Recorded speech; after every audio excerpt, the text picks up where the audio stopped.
ఈ నెల 24న AP cabinet భేటీ కాబోతోంది. ఎల్లుండి ఉదయం 10 గంటలకు సీఎం చంద్రబాబు అధ్యక్షతన మంత్రిమండలి సమావేశం కానుంది. ప్రభుత్వ ప్రాధాన్యతలపై మంత్రులకు సీఎం చంద్రబాబు దిశానిర్దేశం చేయనున్నారు. పోలవరం ప్రాజెక్టు, ప్రభుత్వ పథకాల అమలుపై సమీక్ష నిర్వహించనున్నారు. అలాగే రాష్ట్ర ఆర్థిక పరిస్థితిపై కూడా ప్రత్యేక చర్చ జరగనుంది.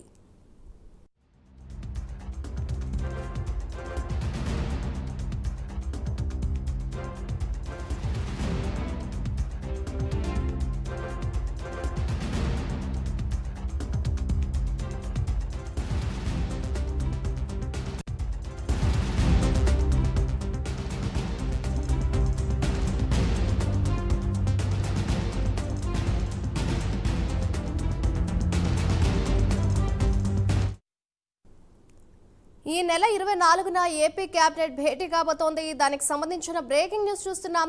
ఎల్లుండి ఉదయం 10 గంటలకు సీఎం చంద్రబాబు నాయుడు అధ్యక్షతన మంత్రిమండలి సమావేశం కాబోతోంది. ప్రభుత్వ ప్రాధాన్యతలపై మంత్రులకు సీఎం చంద్రబాబు దిశానిర్దేశం చేయనున్నారు. పోలవరం ప్రాజెక్టు, ప్రభుత్వ పథకాల అమలుపై సమీక్ష నిర్వహించనున్నారు. అలాగే రాష్ట్ర ఆర్థిక పరిస్థితిపై కూడా ప్రత్యేక చర్చ జరగనుంది.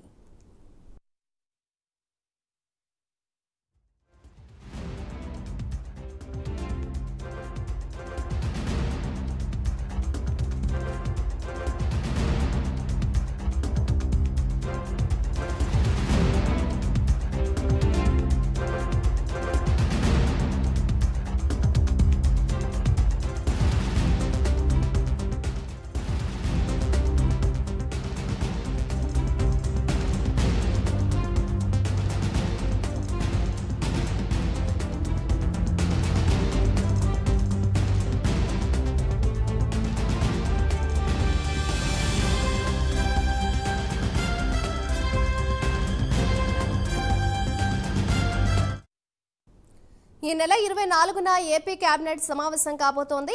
ఎల్లుండి ఉదయం 10 గంటలకు సీఎం చంద్రబాబు నాయుడు అధ్యక్షతన మంత్రిమండలి భేటీ కాబోతోంది. ప్రభుత్వ ప్రాధాన్యతలపై మంత్రులకు సీఎం చంద్రబాబు దిశానిర్దేశం చేయనున్నారు. పోలవరం ప్రాజెక్టు, ప్రభుత్వ పథకాల అమలుపై సమీక్ష నిర్వహించనున్నారు. అలాగే రాష్ట్ర ఆర్థిక పరిస్థితిపై కూడా ప్రత్యేక చర్చ జరగనుంది.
ఈ నెల 24న ఏపీ కేబినెట్ సమావేశం కాబోతోంది. ఇదే అంశంపై మరింత సమాచారాన్ని మా ప్రతినిధి రవికృష్ణ అందిస్తారు.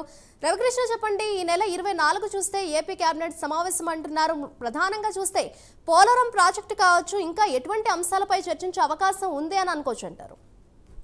మాధవి, ఈ నెల 24వ తేదీన కేబినెట్ భేటీ అవుతుంది. మినిస్టర్స్ అందరితో కూడా మొట్టమొదటి సమావేశం. ఈ భేటీలో ఏవేవైతే ప్రధానమైనటువంటి అంశాలు ఉన్నాయో వాటి మీద కూడా చర్చించడం జరుగుతుంది. యాక్చువల్ పొజిషన్ ఏ విధంగా ఉంది, ఏమిటి అనే దాని మీద కూడా మాట్లాడతారు. ప్రతి మంత్రివర్గ శాఖకు సంబంధించి ప్రధానమైన టాస్క్లు ఏమున్నాయి అనే దాని విషయం మీద కూడా పూర్తిగా కూడా సమాచారంతో కూడా వాళ్ళకి ఇవ్వడం అనేది జరుగుతుంది. ప్రధానంగా పోలవరం, అదేవిధంగా రాజధాని, అలాగే ఈ ముఖ్యంగా కూడా ఈ గంజాయికి సంబంధించి అంశాలు ఏవైతే గంజాయి ఎంత ప్రభావితం చేసి ఈ వీళ్ళనందరినీ కూడా ఇబ్బంది పాలు చేసిందో యువతనందరినీ కూడా ఆ విషయం మీద, అలాగే కూడా భూగర్భ గనుల శాఖకు సంబంధించి పూర్తి స్థాయిలో జరిగిన అవినీతి కార్యక్రమాలు ఏవైతే ఉన్నాయో వాటికి సంబంధించి మొత్తం డేటా ప్రెజెంటేషన్ అనేది ఉంటుంది. అలాగే రాష్ట్రంలో శాంతి భద్రతలకు సంబంధించిన అంశాలు ఏవైతే ఉన్నాయో వాటికి సంబంధించి కూడా పూర్తిగా కూడా చర్చించేటువంటి అవకాశం అయితే ఉంటుంది. మాధురి.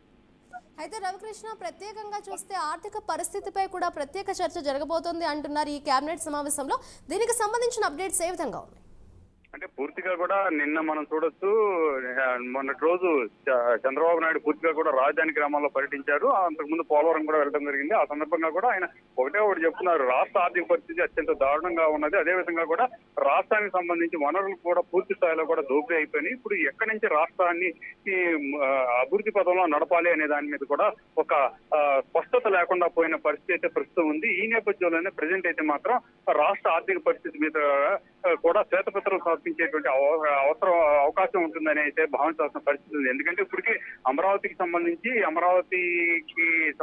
కూడా శ్వేతపత్రాన్ని సమర్పించడం, అక్కడ ఏవైతే పనులకు సంబంధించి అదేవిధంగా కూడా నిర్మాణాలకు సంబంధించి అక్కడ ఉన్నటువంటి విధ్వంసానికి సంబంధించిన వాటి కూడా శ్వేతపత్రం అనేది ఇస్తామని చెప్పి మనం చెప్పారు. అదే విధంగా కూడా ప్రజెంట్ పొజిషన్ కనుక చూస్తున్నట్టయితే రాష్ట్ర ఆర్థిక పరిస్థితి మాత్రం గడ్డుగా ఉన్నటువంటి స్థితిలో పూర్తి స్థాయిలో కూడా ఆర్థిక పరిపుష్టి ఏ విధంగా చేయాలి ఏంటి అనే దాని మీద కూడా చర్చ జరుగుతుంది. అదే విధంగా ప్రజెంట్ యాక్చువల్ గా ఉన్నటువంటి పరిస్థితి, ఆర్థిక పరిస్థితి ఏంటి అనే దాని మీద కూడా చర్చించే అవకాశం అయితే ఉంటుంది. మాధురి. థాంక్యూ రవికృష్ణ.